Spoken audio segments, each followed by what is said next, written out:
Bien, vamos a seguir con otras noticias porque el presidente hace algunos días designó a la ex superintendenta de pensiones, Tamara Agnic, como directora del Banco Estado, y su nominación ha generado algunas críticas en sectores políticos. Vamos a conversar sobre este tema y para eso tomamos contacto hasta ahora con la senadora de la Democracia Cristiana, Jimena Rincón. Senadora, buenos días, gracias por conversar con nosotros, muy amable.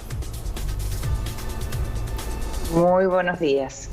Senadora, bueno, acá se hizo el anuncio respecto al nombramiento del nuevo directorio de Banco Estado. El nombre de Tamara Agnic ha generado varias críticas suyas, de la ADC en general también. ¿Cuál es el problema con el nombramiento de Tamara Agnic para que nuestra audiencia pueda entender ese punto, senadora? A ver, primero felicitar el nombramiento de Jessica López, una tremenda mujer como presidenta del directorio del Banco Estado, con una carrera en el banco, fue gerenta del banco y la verdad es que creo que es un tremendo nombramiento que nos llena de orgullo. No así la situación de Tamara Agnic, que ya fue superintendenta de pensiones durante el gobierno de la presidenta Michelle Bachelet, y en mayo del 2015, a partir de un oficio de la Subsecretaría de Pensiones, de Previsión, perdón, se le hizo unas consultas a la superintendenta a raíz de una fusión que se estaría autorizando entre que estaban haciendo dos AFPs con otras supuestas AFPs. A raíz de eso, y yo llegué en esa época al Ministerio del Trabajo, hicimos las consultas, revisamos los antecedentes y le representamos a la superintendenta esa situación, porque se estaba mediante una operación que era artificial, aceptando la existencia de una fusión entre dos entidades, y eso tenía como consecuencia el evitar el pago de impuestos para el país. Este tema fue de connotación pública, hubo intercambio de opiniones y finalmente se constituyó una comisión investigadora en la Cámara de Diputados que sacó una solución bastante clara respecto a este tema. Y también hubo un pronunciamiento de la Contraloría General de la República que calificó la situación como ilegal. A raíz de todo esto, la Comisión Investigadora sacó un pronunciamiento que fue aprobado por la Cámara de Diputados en la misma línea. Y finalmente la superintendente terminó renunciando. Este tema significó varias situaciones, incluso en tribunales. Hay hasta un libro publicado con este hecho, o que consigna este hecho, y por lo tanto a nosotros nos parecía de todo innecesaria esta nominación o este nombramiento, y así lo hicimos presente. Nosotros creemos que más aún tratándose del Banco del Estado. Sí, ahora, ¿el cuestionamiento es ético o esto tuvo implicancias, digamos, legales o judiciales? Es ético y tiene implicancias legales, porque aquí hubo un fallo de la Contraloría y hubo un pronunciamiento de una comisión investigadora de la Cámara de Diputados. Por lo tanto, creo que si uno está hablando de entidades públicas como el Banco del Estado, lo que tiene que hacer es resguardar la fe pública y no puede nombrarse personas que han tenido cuestionamientos de esta índole. Creo que el tema, a mi modo de ver, es muy, muy delicado.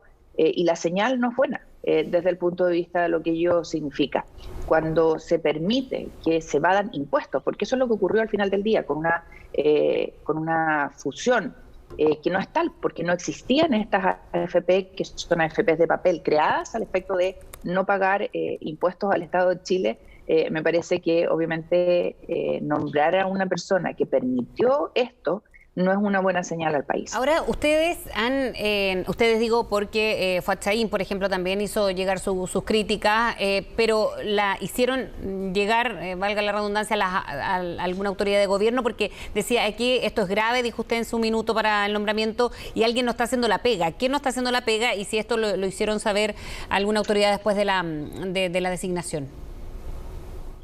A ver, claramente quienes asesoran al presidente en los nombramientos no hacen la pega, porque lo mínimo era haber recabado los antecedentes de esta situación.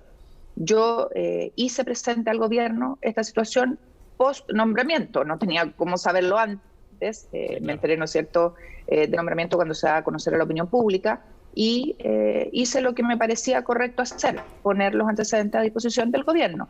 El gobierno tiene que evaluar si mantiene el nombramiento o no lo mantiene. Y bueno, yo obviamente no tengo más que hacer. No soy gobierno, soy senadora de la República, me tocó jugar un rol como ministra del Trabajo en su minuto, y no es más lo que puedo hacer. Es el gobierno quien evalúa a quien pone en los distintos cargos de responsabilidad en donde ellos tienen injerencia. Senadora, ¿qué implicancias puede tener esto, cree usted, desde el punto de vista del Banco Estado, fundamentalmente, la institución a la que llega Tamara Agnich? Miren, a mí me parece que es grave que en el Banco del Estado, que es el banco, como lo dice el nombre, ¿no?, del Estado de Chile, que es una institución tremendamente relevante para las pymes, para las personas, para el desarrollo, que esté en su directorio una persona que ha tenido actitudes que a mi parecer, y que a juicio de la Contraloría y de los propios diputados, donde el informe fue respaldado por 2 diputados que hoy día son ministros de Estado, el ministro Jackson y la ministra Vallejos, se nombra una persona que permitió que se evadieran impuestos al fisco, porque eso es lo que ocurrió al final con esta fusión de AFPs de papel que no existían. Se evitó pagar impuestos y eso se permitió por parte de la superintendencia. A mí me parece delicado, de verdad. Senadora, más allá de poner los antecedentes y que el gobierno tenga que evaluar, ustedes verbalmente no hicieron llegar esta preocupación con la gravedad que esto significa, según usted lo menciona. Yo el día de hoy he remitido todos los antecedentes del caso, las minutas, los fallos, las resoluciones a el gobierno. Me comprometí a hacerlo hace 2 días atrás, creo que hace 2 días ocurrió esto, perdonen si no tengo el detalle exacto de cuándo fue, apenas lo supe, hice mención del tema, me comprometí a enviar los antecedentes y hoy día en la mañana ya los he enviado en detalle. Senadora, el ministro Marcel planteaba básicamente que este era un hecho que había ocurrido hace mucho tiempo, hace 10 años, luego hacía mención a su currículum también. La trayectoria que ha seguido Tamara Agnich luego no ratifica las características, las competencias que se necesiten para acceder a este cargo. A ver, no estamos hablando de currículums, estamos hablando de desempeño. Hace algunos años atrás, 7, para ser exacto, el 2015, mayo del 2015, se van a cumplir unos días más, 7 años, ocurrió este hecho y ella terminó presentando su renuncia a la superintendencia, acusándome a mí, el ladrón detrás del juez, de esta situación. Y creo que no es argumento suficiente el que hayan pasado 10 años, como dice el ministro, son 7 en realidad, para poder validar el rol de la superintendenta. La superintendenta de la época permitió esta situación y a mí me parece que es de gravedad. Si al ministro le parece que no es grave, bueno, está en su derecho calificarlo así. Sí. A mí me parece gravísimo. Y por eso lo hice presente como ministra de Estado a la presidenta de la República y por eso hice las consultas y emití mi opinión respecto de un hecho que para la fe pública, para el gobierno, para el Estado, es relevante o debiera serlo. Senadora, una última pregunta por mi parte al menos, que tiene que ver con otro tema, con esta propuesta que ha hecho el gobierno de declarar inexpropiables los fondos de pensiones, que podría tener otro efecto, no sé si buscado o no, pero otro efecto respecto a los retiros, cerrar esa puerta de los retiros, al menos elevando el quórum necesario para poder sacar adelante esos retiros. ¿Qué le parece a usted ese punto en particular? ¿Cree que es una buena medida en ese sentido, como una forma de ponerle un freno, digamos, a los retiros de fondos previsionales?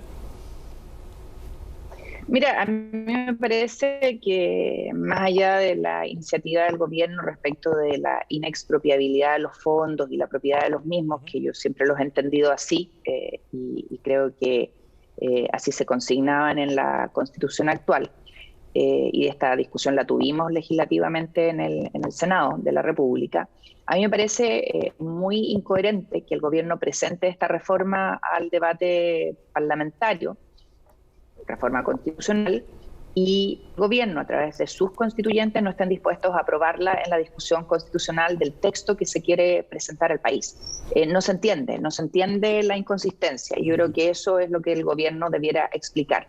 ¿Cómo como gobierno presentan esta reforma a la actual Constitución y cómo sus representantes en la convención, militantes de su partido, no la votan favorablemente en la convención. Eso es algo que debieran explicar al país. Bien, senadora Rincón, muchas gracias por haber hablado con nosotros esta mañana. Gracias, que tenga buen día. Muchas gracias a ustedes, que tengan buen día. Gracias.